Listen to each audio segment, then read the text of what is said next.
bilowga filimka waxaa la baryaa lamaane isqaba kuwaas oo lagu kala magacaabo Bakad iyo Abriil waxayna isjeclaayeen labadooduba waxayna fasaxoodii ku qaadanayeen waddanka Greega iyagoo joogay meelo qurux badan waxayna maalintii oo dhan kor ka daawanayeen magaalada ilaa laga gaaro habeenkii intaas kadib way soo bixin dhigo soo raacay gaarigooda waxayna doonayeen inay caawa kristaan guri ee magaalada ka saaxdaan laakiin gurigaasi waa uu ka yaro fogaa halka ay ka soo tageen waxayna ku heshiiyeen inay labadooduba gaariga kaxeeyaan laakiin Abriil waa ay saaxatay Bakadna wax uu waday gaarigii laakiin nasiib darro inta gaarigii uu waday ninkii Bakada waa uu saaxday gaarigeena wuxuu ka leexday wadada waxaana gaariga ka dhacay buundo aad u dheer isagoo shil galay waxaana gaariga dhex galay guri waxaan halkaas joogay naagi cunugeeda ninkii Bakada wuxuu ku soo degay gaarigii isagoo xogaa dhaawac uu soo gaaray waxaana midaas u sababa inuu isaga xirnaa soonka gaariga halka xaaskiisii Abriil ay nasiib darro shilkaas u geeriyootay intaas kadib Bakad wax uu soo miirsaday isagoo isbitaalka ku jira aad buuna u shaqsanaa kadib kalkaalisada ayaa u tamdiida u sheegtay inay xaaskiisii dhimatay kadibna waxaa loo kaxeeyay saldhigga si su'aalo loo weydiiyo wuxuuna sheegay waqtiga uu shilka galayay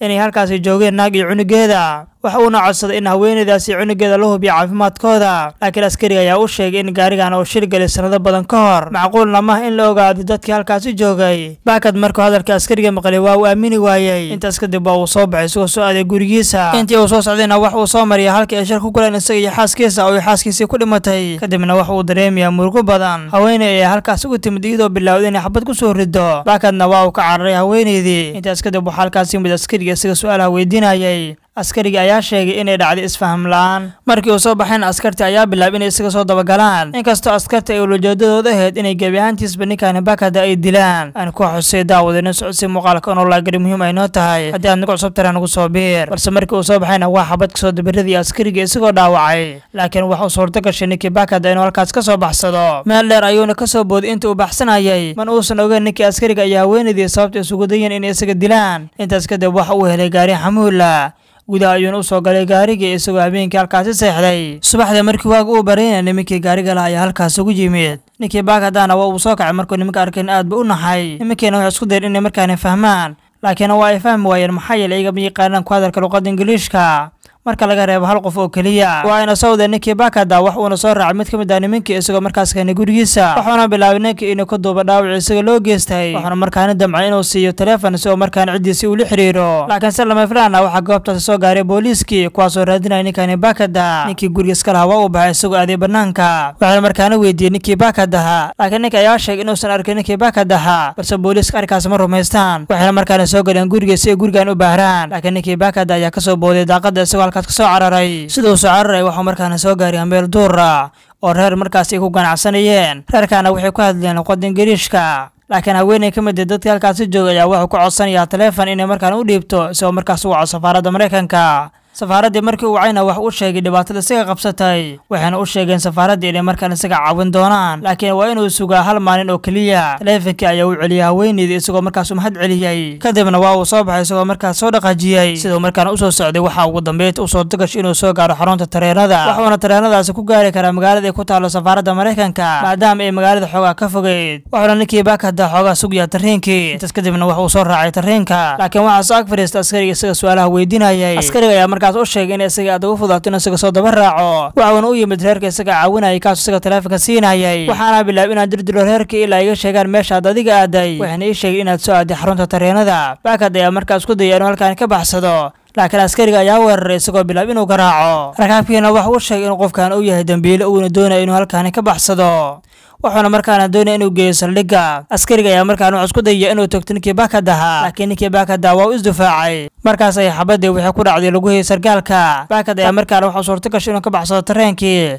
kadibna waa uu soo cararay isagoo markaana ugu dambeyntii qaatay telefoon waxaana markaana markale wacay safaaradii waxayna markaana safaaradda Mareykanka ka ogaatay ninkaan Bakada inuu sargaal toogtay waxaana u sheegeen inaysan awoodin inay isaga caawiyaan ilaa uu isku dhiibo booliiska laakiin Bakada waxa uu ogaa haddii uu booliisku isku dhiibo inay isaga dili doonaan kadibna ninkii Bakada waxa markaana darbiga ku arkay sawirro caruur oo ku dhagan waana soo baxay soo markaana u raadiyay caruurta halkaan joogta waxaana markaana caruurta u sheegay in cunuga darbigaana ku dhagan oo isaga adeer u yahay laakiin caruurta ay arintaas aad u liyaabtay oo markaas u sheegay sawirka cunuga halkaas ku dhagan inuu caan yahay maxaa yeelay siyaasad musharax oo madaxtinimada Greega u taagan ayaa wiilkaas adeer u ah waxay markaas u sheegeen in wiilkan ay afdoobteen xisbi kamid ah Greega waxayna doonayaan in adeerkiis ku rakaateen inuusan ka qayb galin doorashada madaxtinimada waxaan ogaanaynaa ninkii baakad ahaa in sawirka wiilkan uu ahaa markii uu shilka galayay hooyadii cunugii meesha taagnaa waxuuna ogaaday in waqti qaldan oo gaarigiisii shil galay maxaa yeelay waqti xadirkaasi cunugaasi hooyadaasi waxay u baahnaayeen caawinaad inkastoo markaas uu sii ogaaday in waqti xadirkaasi ay doonayeen inay markaas isdilaan waxaana markaana carruurtii u sheegaya in cunugani mar uu shil galay u arkay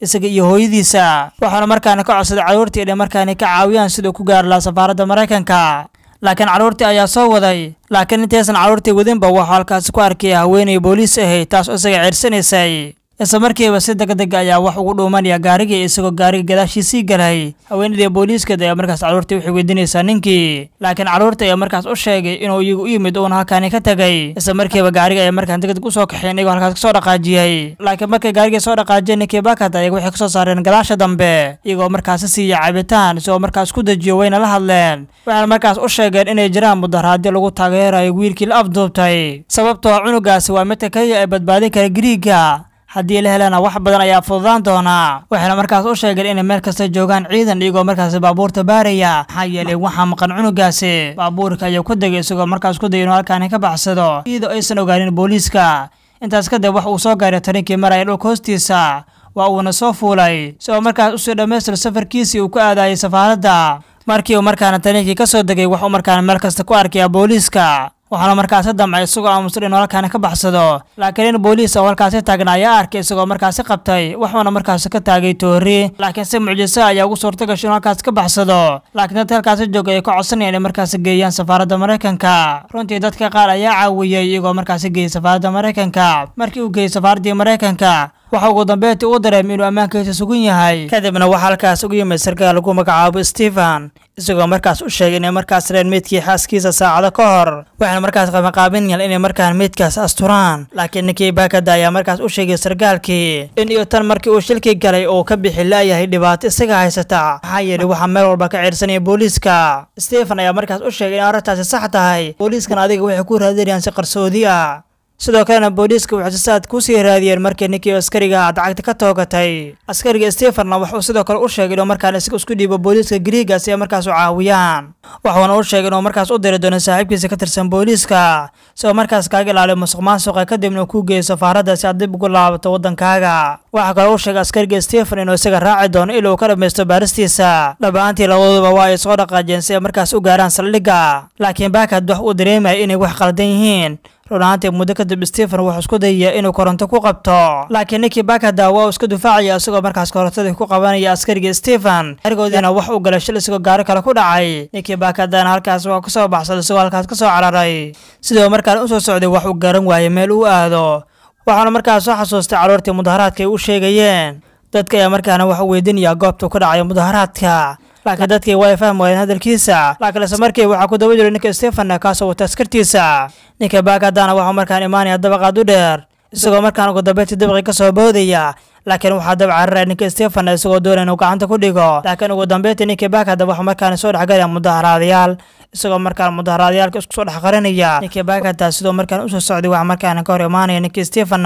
waxaana markaas ku qabanaya biskooladiisa isagoo markaas u sheegay inuu halkaas ka dhaqaaqin ninkii baakada markaana waa uu nii jabay laakiin sarkaalka Stephen waxa markaan u soo dhacaya telefoon isagoo bilaabay inuu telefonkii ku hadlo waxaana arrintaas ka faa'iideysan ninkii baakada isagoo markaas bir qaatay waxaana markaas bilaabay inuu birtii ku garaaco sarkaalkii waxaana markaan qoorta ka saaraya birtii isagoo markaas dhaawaca waxaana markaan ninkii Stephen uu sheegaya inuu mar dambe isku dayi doono inuu isaga dilo sababtoo dadkii doonay inay dilaan wiilkii oo madaxweynaha adeerku u ahaa ayaa wixii dileen cunugii waxaana wiilka madaxweynaha oo adeer ku yahay lagu magacaabayay Karas ninkaan baakadana hore ayuu u soo arkay Karas maafiyadii abduubata ayaa wixii dalbadeen lacag aad u fara badan sidaas aaweed ayaa adiga lagu raacdeesanay adigoo lagu qaldayay maafiyadaasi waxaana lagu moodayay inaad wiilkaas afduubatay maadaama markii ugu dambeysay aad adiga ag joogtay laakiin ninkii baakada waa uu yaaban yahay isagoo markaasi garan lahaa qaabka wiilkana ku aamin lahaa laakiin hadalkiisii waa uu aamini waayay waxaana markaana bilaabay inuu birtii ku meyd garaaco isagoo halkaas ku dilay waxaana ka soo qaadanaya biskooladiisii markaana ninkii baakada wuxuu soo gaaray magaalada isagoo markaas arkay magaaladii lagu kala cararayo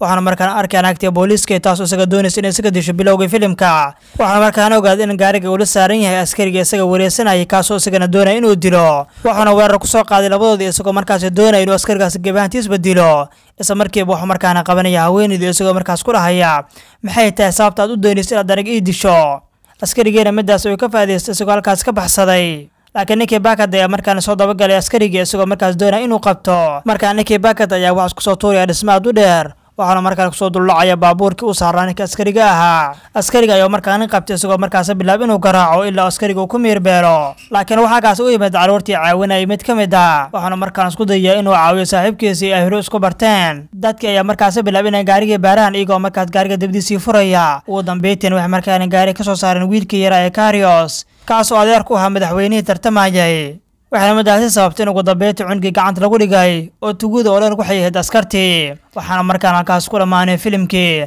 maanta muuqaalkeena waxa waa mid aad u xiiso badan. intaan muuqaalkeena mid ka xiiso badan kulmi doono, sidaas iyo nabadiino.